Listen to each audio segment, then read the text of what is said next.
Hello dears, welcome to സാജസ് vlog. പിന്നെ ഒരു ലുലുമാളി പോകുന്ന ഒരു വ്ലോഗാണ്. പുറത്ത് നല്ല മഴയാണ്, പക്ഷെ ഇന്ന് തീരുമാനിച്ച കാരണം ഇന്ന് തന്നെ പോവുകയാണ്. അപ്പം ഫ്രണ്ട്സിൻ്റെ ഒപ്പമാണ് പോവാണ്. അപ്പം അതിൻ്റെ കുറച്ച് വിശേഷങ്ങളൊക്കെ നമുക്ക് കാണിച്ചു തരാം. അപ്പോൾ ബസ്സിലാണ് പോവാൻ ഉദ്ദേശിച്ചത്. അപ്പോൾ ബസ് സ്റ്റോപ്പ് വരെയാണ് മഴ ഒരു പ്രശ്നമുള്ളൂ. അപ്പോൾ ഇതേ നല്ല മഴയാണ്. ബസ് സ്റ്റോപ്പ് വരെ സാൻമിരയുടെ പപ്പ കൊണ്ടുവന്നാക്കി. അത് കഴിഞ്ഞിട്ട് പിന്നെ അവിടുന്ന് ആലുവ വരെ ബസ്സിനാണ് പോയത്. ബസ്സിൽ കയറി കഴിഞ്ഞപ്പോൾ 5 ആൾക്കുള്ള ടിക്കറ്റ് പറഞ്ഞിട്ട് 7 ആളുടെ ടിക്കറ്റാണ് അടിച്ചത്. പിന്നെ പൈസ തിരിച്ചു തന്നു. പിന്നെ ആലുവ മെട്രോയിൽ എത്തി. ഞാൻ ആദ്യം കിട്ടട്ടോ മെട്രോയിൽ കയറണേ. 5-6 വർഷം ഒക്കെ ആയിട്ടുണ്ടാവും മെട്രോയുടെ വന്നിട്ട്. പക്ഷെ ഞാൻ ആദ്യമായിട്ട് കയറണേ. എൻ്റെ ഫ്രണ്ട്സ്, എൻ്റെ കൂടെ വന്ന എല്ലാ ഫ്രണ്ട്സും കയറിയിട്ടുണ്ടായിരുന്നു. അത് ടിക്കറ്റൊക്കെ എടുത്ത് ബാഗൊക്കെ ചെക്ക് ചെയ്തിട്ട് ട്രെയിൻ കയറാൻ നിൽക്കുന്ന സ്ഥലത്തേക്ക് പോയി. ഫ്രണ്ട്സ് ഹായൊക്കെ കാണിക്കുന്നുണ്ട്. അപ്പോൾ ട്രെയിനിൽ ഭയങ്കര തിരക്കായിരുന്നു. നിന്നാണ് പോയിരിക്കാൻ സ്ഥലം കിട്ടിയില്ല. ഇന്ന് മെട്രോയിൽ യാത്ര ചെയ്യുന്ന ആൾക്കാർക്ക് എൻ്റെ എക്സൈറ്റ്മെൻറ്റ് ചിലപ്പോൾ മനസ്സിലാവില്ല. പക്ഷേ ഞാൻ ഭയങ്കര എക്സൈറ്റഡ് ആയിരുന്നു. വീഡിയോസിലും എല്ലാവരും കയറി കാര്യമൊക്കെ പറയുമ്പോൾ എനിക്ക് കയറണമെന്ന് ഭയങ്കര ആഗ്രഹം ഉണ്ടായിരുന്നു. അപ്പോൾ കയറി കഴിഞ്ഞപ്പോൾ എനിക്ക് ഭയങ്കര ഇഷ്ടമായി.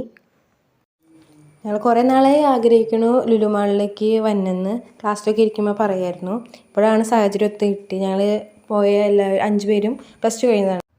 ഇനി ഫ്യൂച്ചർ പ്ലാൻസൊക്കെ ആയിട്ട് പല പല മേഖലയിലേക്ക് തിരിയണേക്കുമ്പോൾ ലുലുമാളിൽ വന്നെന്ന് ഞാൻ പ്ലാൻ ഇട്ടിട്ടുണ്ടായിരുന്നു. ലുലുമാളുടെ എൻട്രിയിലെത്തി. എനിക്ക് ഈ വഴി കൂടെ വന്നെന്ന് ഒരു ആഗ്രഹമൊക്കെ ഉണ്ടായിരുന്നു. സാധനം താഴേന്നാണ് വരാറ്. ഇതൊക്കെ കാണുമ്പോൾ ലക്ഷറി ട്രെയിൻസൊക്കെ ഇല്ലേ, അതാണ് ഓർമ്മ വന്നത്. അപ്പോൾ നമ്മൾ ശരിക്കും ലുലുമാളിൻ്റെ അകത്തേക്ക് എത്തി. 2-2.5 കൊല്ലം മുമ്പ് ഞാൻ TV വാങ്ങാൻ പപ്പയുടെ അമ്മയുടെയും കൂടെ വന്നിട്ടുണ്ടായിരുന്നു. പിന്നെ ഇപ്പോഴാണ് ഫ്രണ്ട്സിൻ്റെ കൂടെ വരുന്നത്. ഞങ്ങൾ ഏകദേശം അവിടെ എത്തിയപ്പോഴേക്കും 11 മണിയൊക്കെ ആയിട്ടുണ്ടായിരുന്നു. പിന്നെ ഫസ്റ്റ് തന്നെ 4th ഫ്ലോറിൽ ഫണ്ടൂരെ പോകാമെന്ന് വെച്ചിട്ട് 3rd ഫ്ലോറിൽ നിന്ന് മെട്രോ ഇറങ്ങി 4th ഫ്ലോറിലേക്ക് പോയി. ഞങ്ങൾ രാവിലെ അവിടെ എത്തിയപ്പോൾ അങ്ങനെ വലിയ തിരക്കൊന്നും ഉണ്ടായില്ല. വളരെ കുറച്ച് ആൾക്കാരൊക്കെ ഉണ്ടായിരുന്നുള്ളൂ. ഡ്രാമയിൽ സിനിമയിലൊക്കെ കാണുന്ന പോലത്തെ ഒരു ടെഡി പിക്ക് ചെയ്യണ ഒരു ഗെയിമില്ലേ, അതൊക്കെ ഉണ്ടായിരുന്നു. ഇതിൽ നിന്നൊക്കെ ആർക്കെങ്കിലുമൊക്കെ ടെഡി കിട്ടിയിട്ടുണ്ടാവുമോ? ഭയങ്കര പാടുള്ള ഗെയിമായിട്ട് തോന്നി. പിന്നെ അവിടെ റോളർ കോസ്റ്റർ ഉണ്ടായിരുന്നു. പെർ ഹെഡ് 150 രൂപയാണ്. ഞങ്ങൾ ഓൾറെഡി പെരുന്നാൾക്കൊക്കെ കയറിയേക്കണ കാരണം സീറോ ഗ്രാവിറ്റിയിൽ കയറാം എന്ന് വിചാരിച്ച് വീട്ടിൽ നിന്ന് വന്നപ്പോഴേ സീറോ ഗ്രാവിറ്റിയിൽ കയറാമെന്ന് പറഞ്ഞൊരു പ്ലാൻ ഉണ്ടായിരുന്നു. സാൻമിര ഓൾറെഡി കയറിയിട്ടുണ്ടായിരുന്നു. അപ്പോൾ അവൾ ഒരു നല്ല റൈഡാണ്, നല്ല എക്സ്പീരിയൻസ് ചെയ്യേണ്ട റൈഡാണെന്ന് വിചാരിച്ചു. പിന്നെ ഞങ്ങൾ ഫണ്ടൂരയിൽ നിന്ന് 1200 ഒരു കാർഡ് എടുത്തു. 1150 രൂപ കൊടുക്കേണ്ടി വന്നുള്ളൂ. പിന്നെ ഞങ്ങൾ അവിടെ നിന്ന് ഫസ്റ്റ് തന്നെ സീറോ ഗ്രാവിറ്റിയിൽ കയറി. കുറേ ടൈം മുകളിൽ പോയിട്ടോ. ഒരു ഉച്ചയ്ക്ക് ഒരു 1:30 ആയപ്പോഴാണ് ഞങ്ങൾ ആ ഫണ്ടൂരിൽ നിന്ന് ഇറങ്ങിയത് തന്നെ. കാർഡ് എടുത്ത് കഴിഞ്ഞപ്പോൾ ഒരു ഐസ്ക്രീം അതിന് ഫ്രീ ആയിട്ടുണ്ടായിരുന്നു. അപ്പോൾ ആ ഐസ്ക്രീമാണ് ഇട്ടത്. അത് കഴിഞ്ഞിട്ട് കുറച്ച് നേരം അങ്ങോട്ടൊക്കെ നടന്നിട്ട് ഫോട്ടോസൊക്കെ കുറച്ചെടുത്തു. പിന്നെ അവിടെ നിന്ന് നേരെ ഒരു സ്റ്റോളിലാണ് കയറിയത്. ബാഗും അങ്ങനെ പിക്ചേഴ്സുള്ള ബാഗും കളിപ്പാട്ടങ്ങളൊക്കെ ഉള്ളൊരു സ്റ്റോളിൽ. ഒന്നും വാങ്ങാനല്ല, എന്തെങ്കിലുമൊക്കെ വെറുതെ നോക്കാമെന്ന് വിചാരിച്ചിട്ട് കയറിയതാണ്. അവിടെ ഭയങ്കര എല്ലാത്തിനും നല്ല എക്സ്പെൻസീവ് ആയിരുന്നു. ചെറിയൊരു ഡോളിനൊക്കെ തന്നെ 2000 ആ റേഞ്ചിലായിരുന്നു. അവിടെ നിന്ന് നേരെ ഞങ്ങളൊരു കോസ്മെറ്റിക് സ്റ്റോറിൽ കയറി. അവിടെ നിന്ന് ക്ലിപ്പും ചെറിയ ബുഷും അതൊക്കെ ഉണ്ടായിരുന്നു. നോർമൽ പ്രൈസൊക്കെ ആയിരുന്നു. പിന്നെ വാനിഷിനുള്ള ഫ്രണ്ട്സ് ബുക്സൊക്കെ എടുത്തു. എനിക്ക് വായിക്കാൻ ഇഷ്ടമില്ലാത്തതുകൊണ്ട് ഞാൻ ആ ഭാഗത്തേക്ക് തിരിഞ്ഞ് നോക്കിയില്ല. അവിടെ നിന്ന് നേരെ ലുലു കണക്റ്റിലേക്കാണ് പോയത്. ലുലു കണക്റ്റിൽ ഇങ്ങനെ വീഡിയോ എടുക്കുന്ന സമയത്ത് അവിടുത്തെ സ്റ്റാഫ്സൊക്കെ ഇങ്ങനെ തുറപ്പിച്ച് നോക്കണ്ടായിരുന്നു. ഞാൻ വിചാരിച്ചു ദൈവം എന്തിനാണോ ഇതിങ്ങനെ തുറപ്പിച്ച് നോക്കണേന്ന് ഇങ്ങനെ വിചാരിച്ചു. പിന്നെയാണ് എനിക്ക് മനസ്സിലായ അവിടെ വീഡിയോഗ്രാഫ്സൊന്നും അലൗഡഡ് അല്ലാന്ന്. പിന്നെ ഞാൻ വീഡിയോസൊന്നും എടുത്തില്ലായിരുന്നു, അവരുടെ വെറുതെ ചീത്തയൊക്കെയുണ്ടല്ലോ.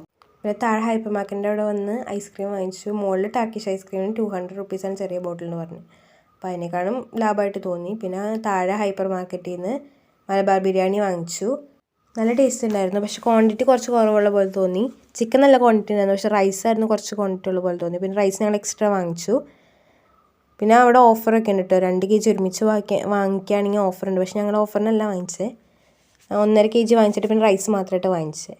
പിന്നെ ഏറ്റവും മുകളിലത്തെ നിലയിൽ വന്നിട്ട് അവിടെ നിന്നാണ് കഴിക്കണത്. അപ്പോൾ കഴിച്ചുകൊണ്ടിരിക്കുന്ന സമയത്ത് ഇങ്ങനെ പറയാനുണ്ട് ഇനി അടുത്തൊക്കെ ഇങ്ങനെ ഇരുന്ന് കഴിക്കാൻ പറ്റും. ഞങ്ങൾ സ്കൂളിലൊക്കെ ഒരുമിച്ചിരുന്നാൽ കഴിക്കൽ.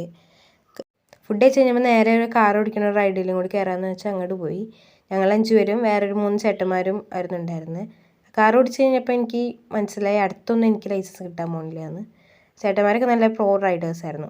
സിംഗിളായിട്ടാണെങ്കിൽ 100ഉം ഡബിളായിട്ടാണെങ്കിൽ 150 ആണ് ചാർജ് ചെയ്യണത്. ടെക്നിക്സൊക്കെ പഠിച്ച് വന്നു കഴിഞ്ഞപ്പോഴേക്കും ഓൾ ടൈം കഴിഞ്ഞ് 3 മിനിറ്റേ ഉള്ളൂ. എന്നിട്ട് നേരെ ലുലു ഫാഷനിലേക്ക് പോയി. കുറച്ച് ഓഫേഴ്സൊക്കെ ഉണ്ടായിരുന്നു, നല്ല കളക്ഷൻസൊക്കെ ഉണ്ടായിരുന്നു. അതുപോലെ തന്നെ നല്ല എക്സ്പെൻസീവ് ആയിട്ടുള്ള ഡ്രസ്സുകളും ഉണ്ടായിരുന്നു അവിടെ.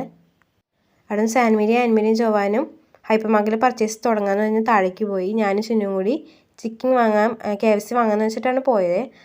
പക്ഷേ ഞങ്ങൾ ഓർഡർ ചെയ്ത ഐറ്റത്തിന് 400 സംതിങ് ആയിരുന്നു. പേഴ്സ് എടുക്കാൻ മറന്നുപോയി. പിന്നെ കയ്യിലുണ്ടായിരുന്നത് ആകെ 400 സംതിങ് റുപ്പീസ് ആയിരുന്നു. ഒരു 100 റുപ്പീസിൽ ഹോൾ ഉണ്ടെന്ന് പറഞ്ഞിട്ട് ഓർഡർ ക്യാൻസൽ ചെയ്യേണ്ടി വന്നു. പിന്നെ വാവ് മോമോസ് കയറി 5 ഫ്രൈഡ് ചിക്കൻ മോമോസ് എടുത്തു. ആ 100 റുപ്പീസ് അവിടെ നിന്ന് തന്നെ താഴേന്ന് ഐസ്ക്രീം വാങ്ങിച്ചപ്പോൾ തിരിച്ചു തന്ന പൈസയാണ്. അവർ തന്നപ്പോൾ നമ്മൾ ശ്രദ്ധിച്ചില്ലായിരുന്നു. പിന്നെ നോക്കിയപ്പോൾ അത് കണ്ടേ. പിന്നെ ഹൈപ്പർ മാർക്കറ്റിലേക്ക് ഞാനും ചിന്നോട് ചെന്നോട് ഓൾറെഡി കുറച്ച് സാധനങ്ങളൊക്കെ പർച്ചേസ് ചെയ്തിട്ടുണ്ടായിരുന്നു. പിന്നെ ഞങ്ങളും വീട്ടിലേക്ക് കുറച്ച് സാധനങ്ങളൊക്കെ വാങ്ങിച്ചു. ഹൈപ്പർ മാർക്കറ്റ് കയറി കഴിഞ്ഞപ്പോൾ ഓൾമോസ്റ്റ് കുറച്ച് വൈകിട്ടായി. അപ്പം ചെറുതായിട്ട് എല്ലാവർക്കും ഒരു ചെറിയ സങ്കടമൊക്കെ ഉണ്ടായിരുന്നു. കാരണം എനിക്ക് പേഴ്സണലി നല്ല സങ്കടം ഉണ്ടായിരുന്നു. കാരണം അന്നത്തെ ദിവസം ഓൾമോസ്റ്റ് തീരാറായി. അവരാണ് എൻ്റെ ബെസ്റ്റ് ഫ്രണ്ട്സ്. വഴക്കൊക്കെ ഇടുമ്പോൾ എന്തെങ്കിലുമൊക്കെ പറയുമെങ്കിലും at the end of the day അവരുടെ അടുത്താണ് വിശ്വസിച്ചെന്തെങ്കിലുമൊക്കെ പറയാൻ എനിക്കൊരു കോൺഫിഡൻസ് ഉള്ളൂ. എനിക്ക് അവരെല്ലാവരെയും ചെറുപ്പം മുതലേ അറിയുന്നതാണ്. ഞാനും ആൻമേരിയും ഒരുമിച്ച് LKG തൊട്ട് പഠിക്കണയാണ്. ചിന്നു വേറെ സ്കൂളിലായിരുന്നു. പക്ഷേ കാറ്റിസം ക്ലാസ്സിലൊക്കെ എൻ്റെ ക്ലാസ്സായിരുന്നു. ഒരു യൂണിറ്റാണ് ഞങ്ങൾ. പിന്നെ ജോൻ്റെ വീടും തൊട്ടടുത്താണ്. 1ാം ക്ലാസ് തൊട്ട് കാറ്റിസൊക്കെ പഠിക്കുന്നതാണ്. അപ്പം പണ്ട് തൊട്ട് അറിയുന്ന ആൾക്കാരാണ്. ബട്ട് ഇനി എല്ലാവരും അവരവരുടെ ഫ്യൂച്ചർ പ്ലാൻസിന് വേണ്ടിയിട്ട് പല പല മേഖലയിലേക്കൊക്കെ തിരിയുവാണ്. പിന്നെ ഇങ്ങനെ അടുത്തൊക്കെ എങ്ങനെയെങ്കിലും പോകാൻ പറ്റുമെന്നോ ഇങ്ങനെ ഇതുപോലെ കാണാൻ പറ്റുമെന്നോ ഒന്നും അറിയില്ല. ഞങ്ങൾ സ്കൂളിലൊക്കെ ഒരുമിച്ച് പോയതാണ്. എല്ലാ ദിവസവും പള്ളിയിലായാലും ഒരുമിച്ച് പോണതൊക്കെയാണ്.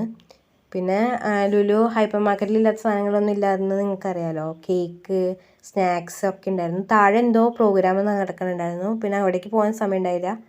6:05 മെട്രോ ഉണ്ടെന്ന് പറഞ്ഞിട്ട് ഞങ്ങൾ അങ്ങോട്ട് പോയായിരുന്നു. വഴി സത്യം പറഞ്ഞു കഴിഞ്ഞാൽ ഞങ്ങൾക്കൊരു പിടിപാടുണ്ടായിരുന്നില്ല.